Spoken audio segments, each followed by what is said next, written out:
Hi guys, Mark Dawes, NFPS Limited, and as you can see I'm sat in my conservatory. It's a beautiful spring day, the sun's shining, and I was doing a little bit of work, and whilst I was doing the work an email came in and it was about refresher training, and someone's asked the question, and the question is, why do I need to do refresher training? So I thought I'd just knock out this quick video for you. It won't take long, it's only a few minutes, but it will answer actually quite an important question, because if you are going to be trained, particularly in the use of physical skills, then there is a requirement that you should be refreshed on that skill on a regular basis.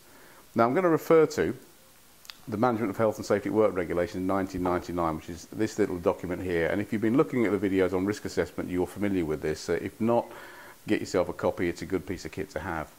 But in Regulation 13 paragraph 2 it states quite clearly that every employer shall ensure that his employees are provided with adequate health and safety training, and it states quite clearly on being recruited into the employer's undertaking.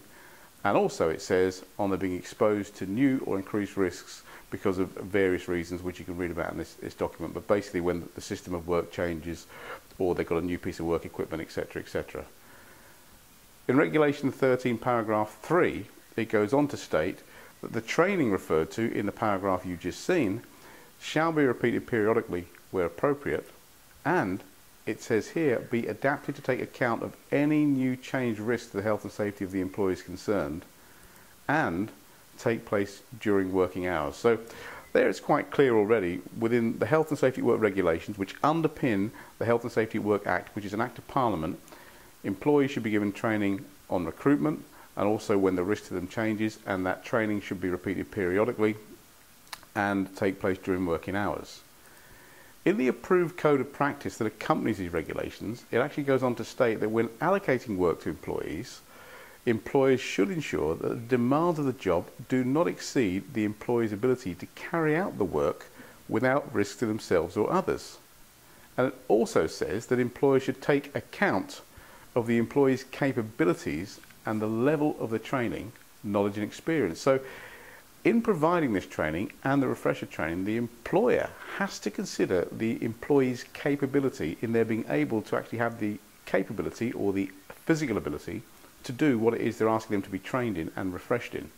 So if on recruitment into an employer's undertaking they are provided with use of force training, self-defense, breakaway, physical restraint, control and restraint, whatever, that training has got to be fit for purpose. In other words, the employees must be able to do it. And if an employer, let's say for example, changes that system of work, then the new system of work they bring in must also be fit for purpose, and it must meet the ability of the employees being able to do it. On that basis, if employees are being given training currently that doesn't work, or they can't do it because it's too complex, then the employer should change it. I mean, it's in the regulations, it's all there, all you've got to do is read them. But let me give you a bit more of background on this as well, because in the approved code of practice it goes on to say that managers should be aware of relevant legislation and should be competent to manage health and safety effectively. So if you're a manager watching this, then you need to understand what these regulations say and how they should be applied. And it also goes on to state that employers should review their employees' capabilities to carry out their work as necessary. So ongoing review, audit, supervision must be done. And then the final paragraph, I'm just going to read it right off the screen here, it says if additional training including refresher training is needed, it should be provided. Now, you've probably seen me talk about other aspects of law. Should means basically you got to do it. So let's take one example. Let's say you provide staff with training. It's very appropriate, but it's not very effective.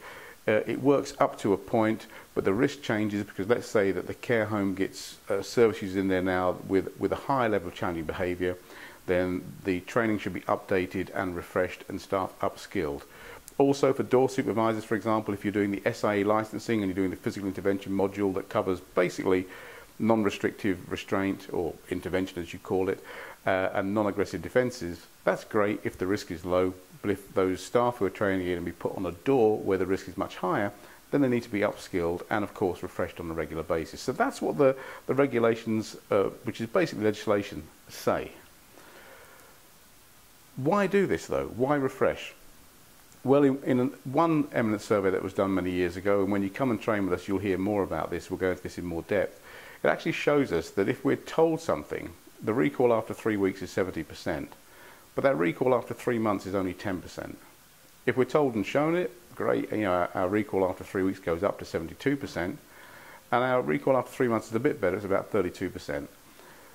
If we're told, shown and experienced something, so there's much more, if you like, of a holistic approach to the training, it's much more relevant and staff actually experience it fully, then your recall after 3 weeks is good. It's about 85%.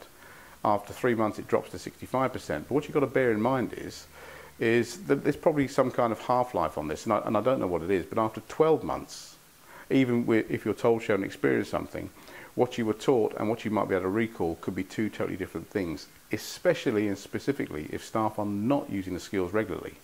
Now, it doesn't mean that staff using the skills regularly will be doing it right too, but that's just an example of some of the things we need to look at. Also, there's a psychology that underpins this to look at, and memory, as many of you know, is plastic. It's not set in stone. And every time we recall something, we recall a memory, we either strengthen it or we weaken it. And that's why some people who basically have had a bad experience, if they keep recalling that memory gets worse over time, and the experience gets worse over time. I mean, it's basically how you can learn to be depressed, and that's how happy people learn to be happy as well. And what this means is that every time the memory is recalled, it renders that memory fluid. It renders it, you know, fluid, and it's in a flux state, and it's plastic, and it can be molded, and it's then reinstalled in the brain. So that means that memories can be changed over time. We can even delete memories, and as a hypnotherapist, I can do that quite regularly, and it's not something I'll do with you, I assure you, unless you want me to. This obviously is known as plasticity, and let me show you how it works. I mean, this is the limbic system of your brain, and the process, the plastic process, is called consolidation and reconsolidation.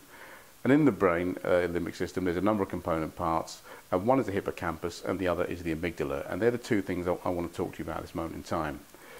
Now, when we're taught something, when we learn something, that conscious memory is actually burnt into the synapses of the hippocampus, and it's actually stored there. Now, imagine this part of the brain to be like a Kodak's old mini box camera, where it's just a black and white, and it takes a very short snapshot picture of it. That's exactly what this does.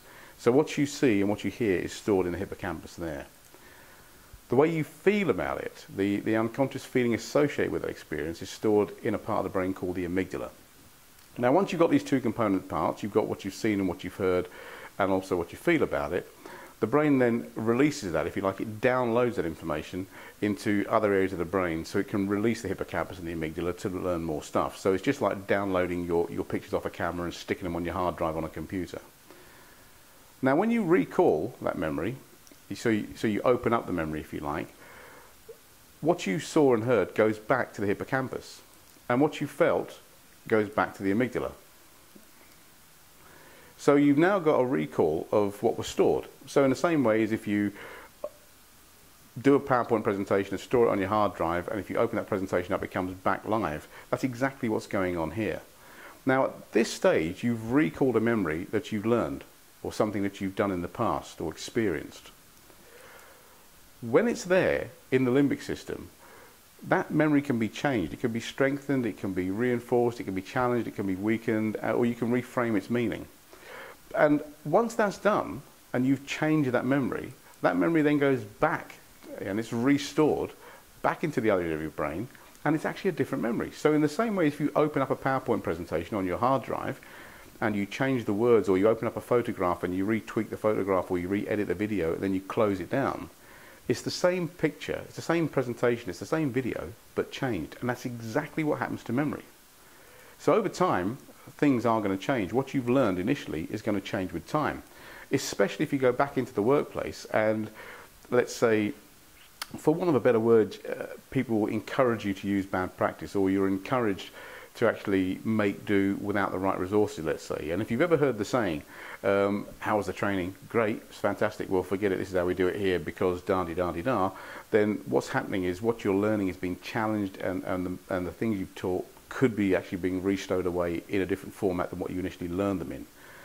And this change can take place in several forms. I mean, that memory could be strengthened in its meaning, and it becomes more of what it was. And if you see some people who are suffering with post-traumatic stress disorder, for example, or who have depression because they keep thinking about depressed stuff all the time, or someone's been in a relationship and that relationship has ended badly, so every time they think about the person they were in a relationship with, it reinforces the bad memory. That's exactly how the hippocampus and the amygdala are working. hippocampus, what you see and what you hear, amygdala, what you feel about it, memory restored, so it becomes worse. Also, it can be weakened, and therapists are very good at this. They can jig this memory around, and they can actually reduce the emotional effect of it, or actually change, using NLP techniques, for example, how you see and hear and relate to that memory, and that can weaken it, and that's a good thing. Also, it can be transformed, and it can be transformed by having the meaning of it reframed and the meaning of it changed, and that can transform the belief system that's associated to that particular memory. So all these are really, really important things. So the point is when you go on an initial training course, what you learn is going to change over time, and that's why the regulations stipulate that you should be refreshed and that learning should be repeated, because not only is it good health and safety practice, it's also good from a physiological and psychological perspective, because consolidation and reconsolidation is changing what you recall over time. And that basically is why we do refresher training, or at least one aspect of it. So I hope you enjoyed that short video, and for those of you that are coming back to refresh with us, we're looking forward to seeing you again. And of course, you know, we will be looking forward to see what you've remembered, what you've recalled, what you've strengthened, what you've weakened, what you've deleted, what you've forgotten, and so on and so forth. It's all part of the fun. And for those of you that are trainers out there, when people come back to you and they are doing a refresher course, if they don't get it right and they can't remember stuff, they're not stupid. Their brain works just the same way your brain does, and that's how it happens. For those of you that are employed, the regulations are absolutely clear. If you train staff, they have to be refreshed over time. Otherwise, you cannot guarantee that in 12 months, 2 years down the line, they will be applying their training in the same way as they were taught it. I mean, it just cannot happen that way because of all the changes that take place. So I hope you enjoy that. I hope it was of use to you. And if you like what you hear, like what you say, then just share this video with all your friends on Facebook, Twitter, LinkedIn, and everyone else. See you on the next video.